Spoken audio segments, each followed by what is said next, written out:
तर आता उन्हाळ्याच्या सुट्ट्या संपल्या आणि मुलांची स्कूल चालू झाली बघा. तर माझ्यासुद्धा शौर्यची स्कूल सुरू झाली आहे. आता दररोज नवीन नवीन टेन्शन असतं की आज सकाळी टिफिनला काय द्यायचं. तर आज म्हटलं की मस्त रव्याचा डोसा बनवून द्यावा.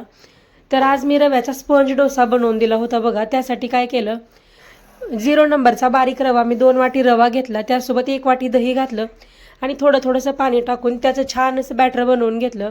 त्यावरती झाकण ठेवून मी रवा छान अर्ध्या तासासाठी फुलण्यासाठी ठेवला.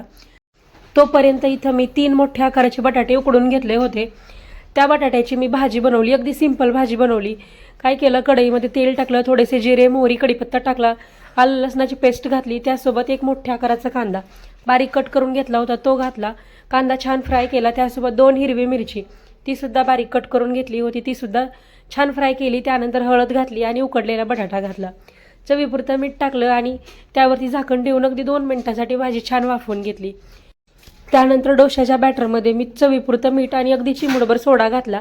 छान बॅटर बनवून घेतलं आणि बघा डोशाच्या तव्यावरती याचे मस्त डोसे बनवून घेतले.